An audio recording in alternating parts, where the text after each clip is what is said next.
به نام خدا در چند دقیقه آینده بررسی میکنیم رانت مرتضی قلمرو دسفولی پسر مدیرعامل ایرانسل رو و اینکه دنیای ورزش و فوتبال دنیاییه که پر از رانته و متاسفانه دوستان رانتخوار ما چسبیدن بهش. با یه خبری شروع میکنیم. این که خبری اومد که خریدار جوان استقلال کیست. این آدم که فامیلش مهدیانه اومده گفته که من میخرم استقلال رو و گفتن خب تو پول از کجا آوردی اینقدر؟ گفته که من مالک سامانه سینبد هستم. این یه شرکت ثبت کرده پارسال، اومده ادعا کرده من کار تبلیغات و اینها میکنم. سامانه سینبد رو با هم دیگه بررسی میکنیم که این سینبد اصلا چیه، آیا اینا با هم ربط دارن این به سینبد یا نه رو نمیدونم، ولی سینبد تو این تاریخی که این ثبت کرده دیگه سینبد وجود نداشته. سامانه سینبد یه سامانه ارزش افزوده بوده که از هر هواداری که عضو این سامانه میشده روزی 200 تومن کسر میکرده و به حساب باشگاه واریز میکرده که خب چیز خوبی هم هست. تا اینجاش چیز خوبی. اگه قراردادش شفاف باشه و همه چی هم منتشر بشه، عدد رقمش منتشر بشه، این یه استفاده خوب از سرویس ارزش افزوده میتونه باشه.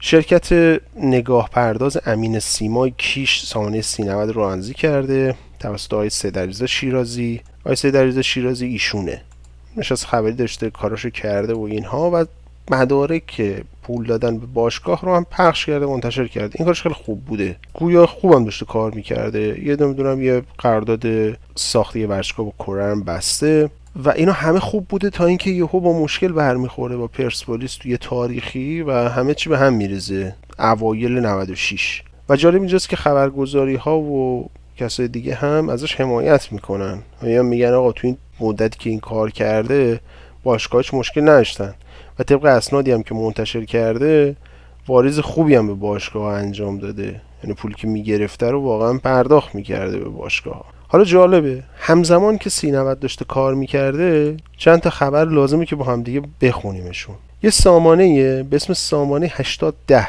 که همزمان با سینبد داشته کار میکرده. این سامانه حمایت شده توسط ایرانسل بوده، تبلیغات محیطی داشته این ور اون ور که آقا یکو بفرستید به 8010 نمیدونم حمایت کنید. طبق توضیحی که این خبر و چند خبر دیگه که هستش میده، این سامانه غیرقانونی بوده، به خاطر اینکه سامانه قانونی باشگاه ها همون سامانه سینبد بوده و پولی که به 8010 واریز میشده تماما میرفته تو جیب اپراتور ایرانسل و 20% باقی مونده پول میرفته تو جیب شرکت مبنا. شرکت مبنا مال کیه؟ مرتضی قلمرو دسفولی، مال پسر. 80% جیب پدر، 20% تو جیب پسر که اینجا هم توضیح داده که مدیر ایرانسل نسبت فامیلی دارند. خبر مال سال 94. به 3 ماه به اونجا رسید که اینا شروع کردن لگد زدن به سامانه سینبد و سینبد رو حذفش کردن. حالا حدس بزنید بعد از اینکه سینبد رو حذف کردن جاش چی گذاشتن؟ بله، سامانه سی رو گذاشتن، سامانه پسر مدیرعامل ایرانسل رو گذاشتن، یعنی 8010 تغییر کرد به سی و همه چی اومد دست خودشون. حالا تو خبرها که نگاه میکنید یه خبر دیگه هم جالب بود مال سال 95 که اینجا هم یه نفر دیگه دادش در اومده از دست این رانتی که این آقای قلمرو دسفولی داره اون تو انجام میده، که گفته آقا وقتی پسر پیمانکار پدر میشود. توضیح داده که توی قراردادی اومده باباهه به شرکت پویا آفرین مبنا که مال پسره مثلا یه قرارداد بسته باهاش، خیلی انحصاری. ما در مورد این مرتضی قلمرو دسفولی توی وب آموز چند ماه گذشته مطلب زدیم، با هم اینا رو بررسی میکنیم. سامانه سی مرتضی قلمرو دسفولی شرکت مبنا مال خودش و خواهرش هستش. آدرس شرکت حتی آدرس خونه شونه. نوع تبلیغاتی که روی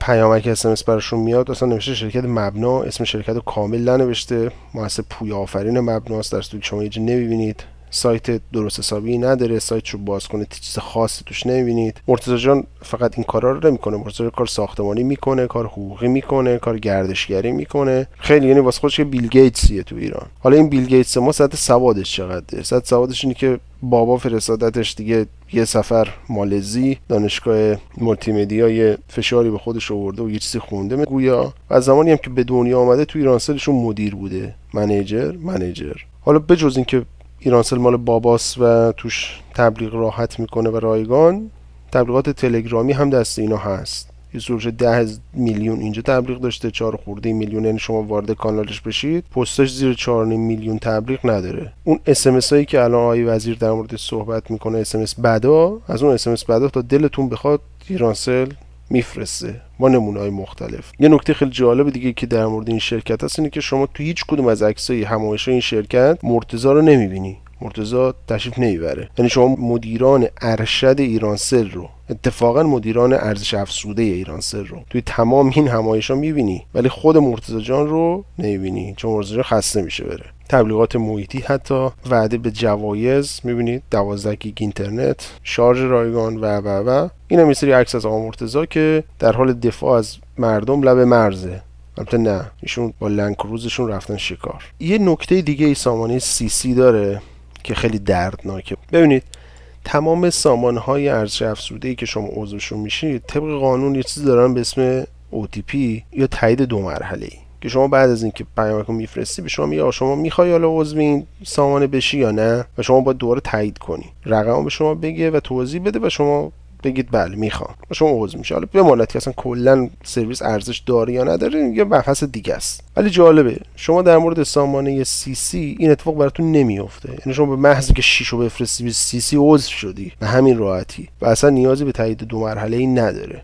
بذارید ببینیم چی شده که یه همچین قدرتی داره، چون این دیگه دست ایرانسل نیست، این برمیگرده به قوانین، یعنی سازمان تنظیم مقررات، نمیدونم وزیر یا یه لای بالاتر باید تصمیم بگیری یه همچین اجازه به شما بده و یعنی این تخلف آشکاره.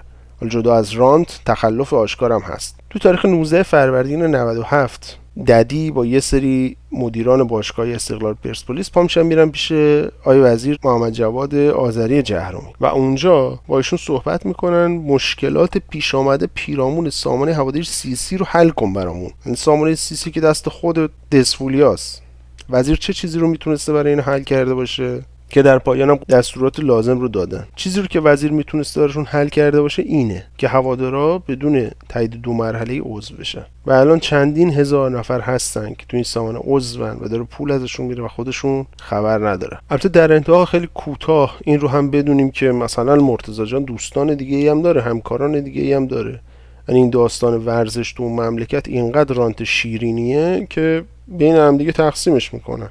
مثلا یه نمونه دیگهش که خبرش پخش شده الان مدتیه توی اینترنت، داستان بلیت فروشی هاست که در چنگ آقازاده خواست. چه آقازاده ای؟ آقازاده جناب آقای احمد مهدوی ابهری، نماینده 3 دوره مجلس با شرکت مبنا توسعه مبین، همشون یه مبین تو شرکتاشون دارن. همزمان یه 4-5 تا شرکت دیگه هم داره. یکی از شرکتاش مثلا نمایندگی رسمی فروش خدمات ایرانسل، ولی حسام الدین کلا چند سالشه من نمیدونم، ولی 10 تا شرکت هم این داره با داداشش. اینا دردناکه، اینا اصلا خنده دار نیست، یعنی واقعا اینا نه قصه است نه خنده داره، اینا دردناکه. متشکرم که وقت گذاشتید دیدید.